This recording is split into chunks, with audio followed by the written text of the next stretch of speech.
The Mystara project is proud to present part 15 of the Places of Mystara series. In this video, we take a look at the village of Acestes.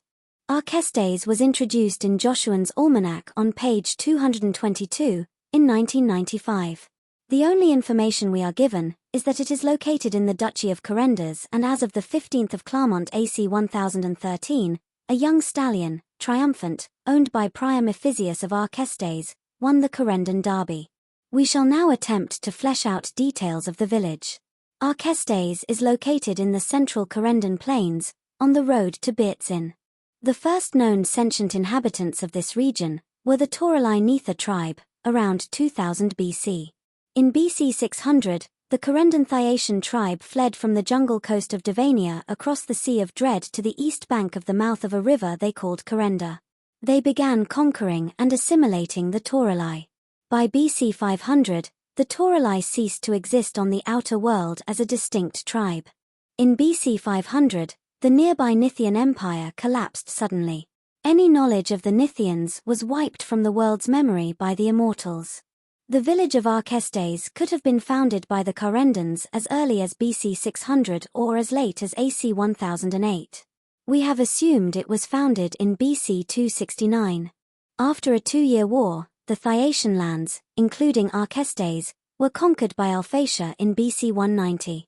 They ruled for 190 years, introducing many aspects of their advanced civilization to the Thyacians. Apart from higher taxation, life in Acestes went on much as it did before. The successful Thyacian rebellion in BC 2 resulted in the creation of the independent empire of Thyatis 2 years later. Kerendan became a duchy with the people of Acestes owing fealty to the Duke of Kerendan. In AC 150, the Thyacians decided to civilize the territories of the Alacian tribes to the north and east. Troops marched on the Alacian town of Ben Hassan to the north of Acestes, conquering it and renaming it the Barony of Byrtsin. Apart from bandit and monster raids, foreign troops have not set foot on the Kerendan plains since the Alphacian occupation ended in AC 0. Acestes has grown into a village of 880 people, supported by horse breeding, cattle and wheat farming, and overland trade between the city of Kerendan and the town of Byrtsin. The majority of the people are Kerendan Thyacians. They are fascinated by horses, riding them, jousting on them, racing them, and betting on these races. They believe Kerendan horses to be the best in the world, a claim vigorously disputed by the Alacians. The people speak Thyacian with a Kerendan accent, which would have a similar style to the southern United States drawl of the real world. About 15% of the population are slaves. The rest of the populace are citizens. Almost every Kerendan has the horse riding skill. Other popular skills are horse training, gambling, honor immortal for clerics, and veterinary healing. Warriors from Acestes favor chain or scale mail armor with a shield for defense. Lances, sabers, daggers, longbows and crossbows are their weapons of choice. Mounts are Acestes' biggest export, mainly to the Kerendan cavalry, but also to the rest of the empire and to Specularum. Some inferior quality horses are slaughtered for meat, which is considered a rare delicacy. Beef and grain are also exported, mainly to the Buroha dwarfs, and Kelvin in Karamikos. Some beer is sent to Kerendan city for shipping to Malfton on open isle in the Minrathad guilds. Acestes imports common metals from the Buroha dwarfs, common woods from Specularum, and dyes and oils from Tel Akbir. Citizens commonly eat bread, peas, cabbage, egg, cheese, and as a treat, beef or horse meat.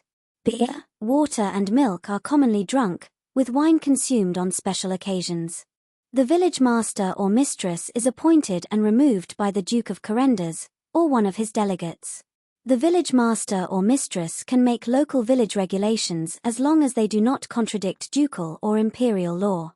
In AC 1000, the village master is the 61-year-old Heraclinius Osirosin, who is also the priest of the Temple of Vanyar. Being a rural village, there are not many organizations in Acestes. The Thyacian Landfaring Merchants Guild has an interest in the quality of the village's caravan campgrounds, for traffic along the Byrtsin road. However, the main organizations in the village are the temples. The populace follows the Thyacian pantheon, but only 3 immortals have small temples here. Vanya, also known as the Grey Lady, is the most popular, as she is throughout the empire. Rumored to have once been a Kerendan warrior princess in ancient times, the patroness of war and conquerors is favored on the Kerendan plains. Valeria's, patroness of passion, love, romance and the guerdon of weapons, is one of the elder immortals, followed by the Thyacians from their earliest legends. In Acestes, she is also seen in a fertility role, vital to the village's horsebreeding industry. Finally, Terastia, patroness of justice and revenge, has been followed in the village since she was introduced to the empire in the 1st century AC, by Empress Valentia. Acestes follows the Thyacian imperial calendar. The first week of Newmont marks the winter festivals. They commence with New Year's Day celebrations on the 1st. The first Thormont day with suitable weather marks the start of the spring planting season. The 22nd of Flower Morn is Emperor Thinkle's birthday. Slaves and workers get a much-needed holiday. The village master or mistress customarily makes a speech in the village hall, and a worthy horse is sacrificed to the immortals. The summer festival, running from 15th to the 21st of Claremont, is known as the Kerendan Days of the Hoof. The first day is the running of the Derby, a local version of the more prestigious race held outside Kerenda's city. The remainder of the festival includes equestrian, jousts, demonstrations and breeders' shows. The Midsummer Festival is the day of Valeria's.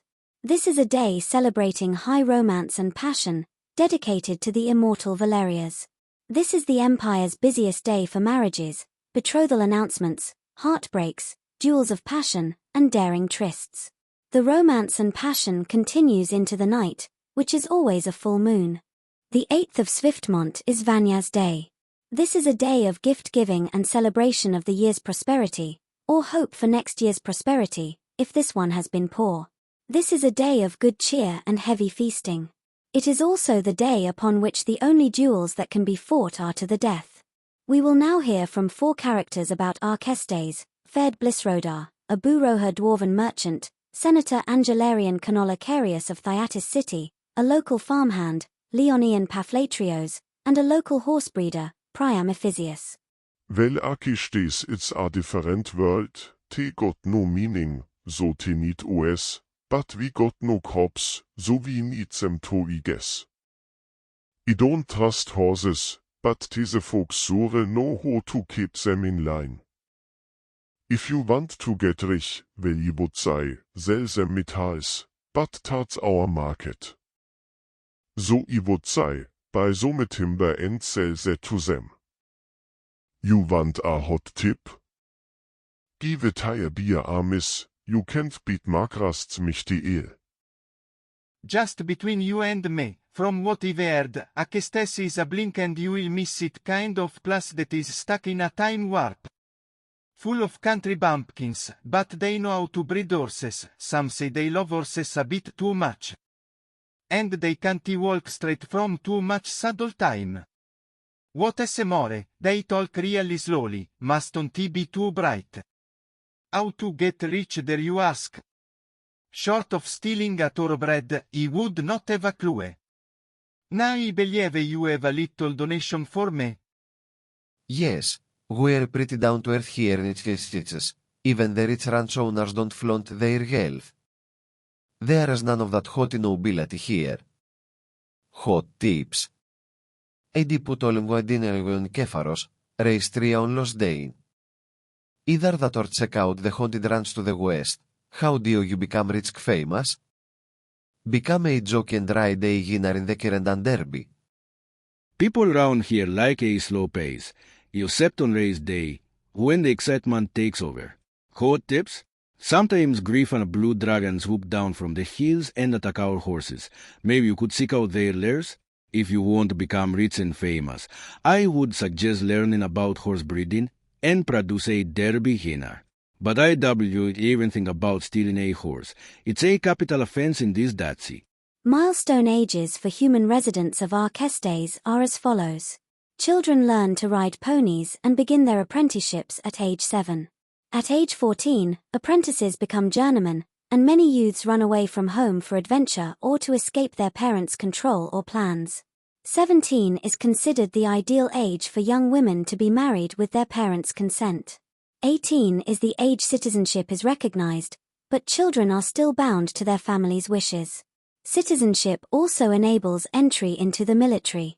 Those with leadership potential may be admitted to the prestigious West Reach Academy in Kerendan city. Turning 21 commences one's freedom year, as this is the age when children are considered adults, independent of their families. Some runaways return home, hoping they have earned their parents' respect. 21 is also the age men are expected to marry, as they no longer require their parents' consent. The overland trade route from Kerendan city to Bierzin, that passes through Acestes, is a major highway. Its cobblestones are kept in good condition by imperial road gangs. It is wide enough for 8 horses abreast. It has 1 or 2 patrols day or night, with bandit or humanoid attacks very unlikely. Daily traffic sees dozens of caravans and individual travelers.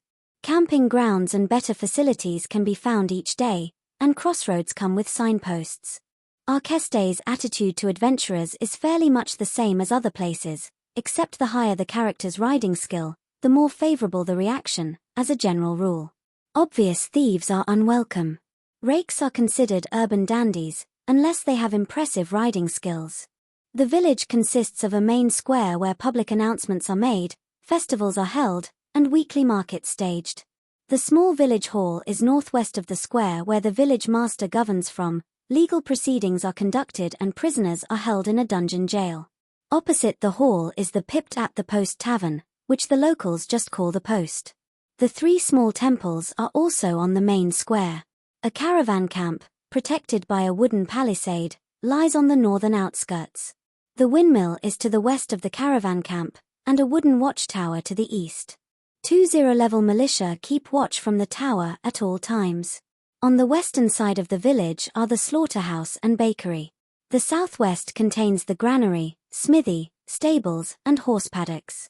The smithy mainly caters for horses, but has some weapons and armor available. Near the southern entrance is the cozy stable inn. Cattle barns and pens are located in the southeast, next to the Crinasus River that runs parallel to the highway. The tannery and vet are located in the east. Perhaps the most striking feature of the village is the central fountain, which depicts the 3 main immortals who are followed by the villagers. Standard imperial Phaeacian coins are legal tender in the village. A limited daily amount of foreign coins, for a 10% fee, or of gems and other treasure, for a 15% fee, may be exchanged for imperial coins. Taxes are collected by the Imperial Treasury Guard quarterly, 29 days after the end of each quarter.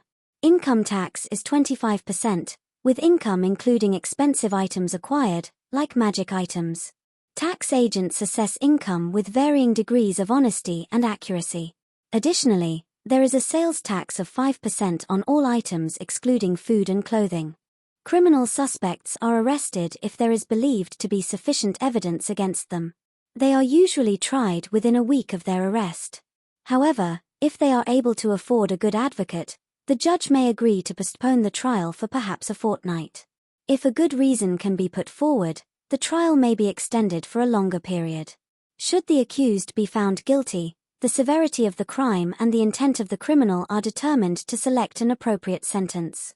Assaults committed with fists or cudgels are deemed a lesser charge, whilst other weapons are classified as a greater charge. Similarly, theft or property damage is separated between the 2 charge categories, of petty and grand, at the 100 loose in value mark. Intent ranges from accidental to inhumanity. No matter the level of charge, there is a possibility that crimes with accidental or unknowing intent receive no punishment.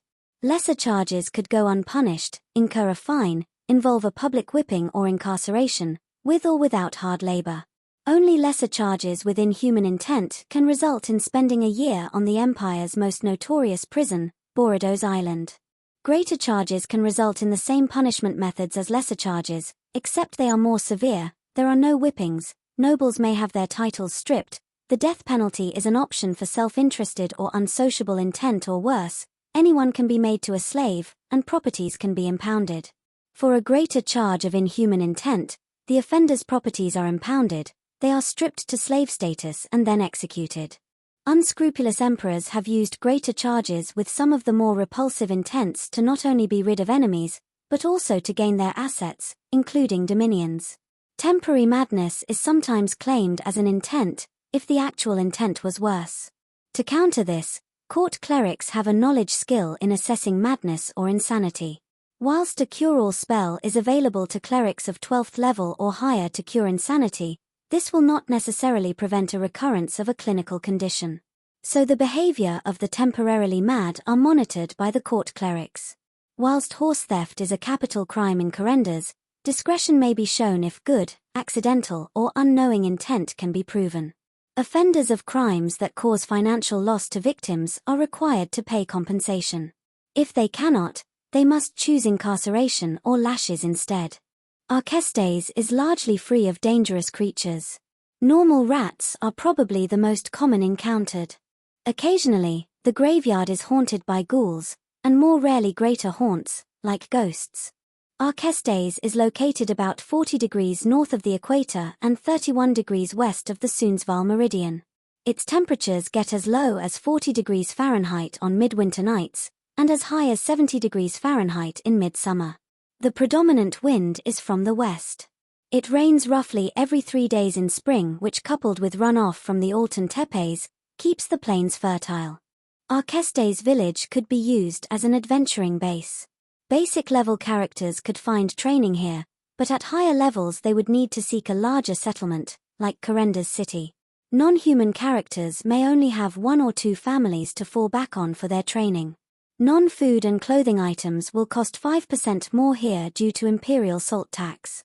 However, there will be no shortage of horses. The village has limited capacity to convert items to currency, so the sale of luxury and magic items would probably require a larger market, unless a passing merchant can be interested. The village would be a logical place to start expeditions to the Altan Tepe foothills, where bandits and creatures like blue dragons, griffins, great cats, ogres, giant racer snakes, wolves, hill giants, pegasi and the rare unicorn are known to inhabit. For safety, the characters could join a caravan to travel to the edge of the hills. Another scenario could involve the lead up to the Kerendan Derby of AC 1013. Priam Ephesius Prize young stallion, triumphant, could go missing. He needs the adventurers to find out what happened and retrieve the horse. For an intriguing adventure, the party hears tales of the haunted Hythemos ranch to the west of the village.